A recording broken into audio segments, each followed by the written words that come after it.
नमस्कार बंधुरा रान्ना बान्ना चैनेले आपनादेर स्वागत। आमार आजकेर रेसिपि पार्शे माछेर झाल।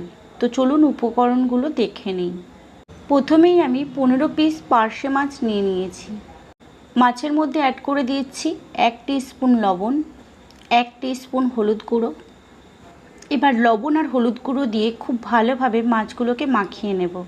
उनाने एक कड़ाई गरम करे तार मध्य दिए दिচ্ছি 1 टेबिल चामच सर्षेर तेल। सर्षेर तेलटा गरम हो जाओयार पर एर मध्य एकटा एकटा करे माछ आमी छेड़े दिচ্ছি। माछगुलोके एपिट ओपिट लाल लाल करे एकटु भेजे निते हबे। माछगुलोके भेजे आमी एकटा प्लेटे तुले निয়েছি। माछगुलोके ठीक एभाবেই भाजবেন। एबार जे बाटिर मध्य आमी माछगुलोके मेखेছিলাম সেই একই বাটিতে আমি দিয়ে দিচ্ছি 2 टीस्पुन জিরের গুঁড়ো। তারপর এর মধ্যে আমি অ্যাড করছি 2 टीस्पुन লাল লঙ্কার গুঁড়ো। এবার মাছগুলো কড়াইতে দিলে ডুবে যাবে ঠিক যতটা পরিমাণ জল দিয়ে ঠিক ততটা পরিমাণ জল আমি এই বাটির মধ্যে অ্যাড করে দিয়েছি।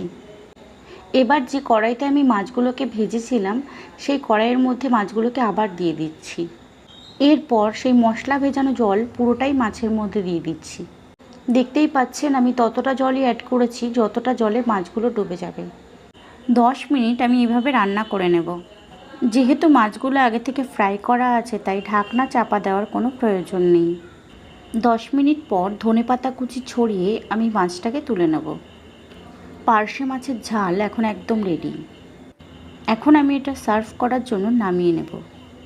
ভিডিওটা ভালো লাগলে লাইক কমেন্ট আর শেয়ার করতে ভুলবেন না। আর আমার চ্যানেলে নতুন হলে নতুন নতুন ভিডিওর আপডেট সবার আগে পাওয়ার জন্য চ্যানেলটিকে সাবস্ক্রাইব করুন। আজকের মতো এই পর্যন্ত। ধন্যবাদ।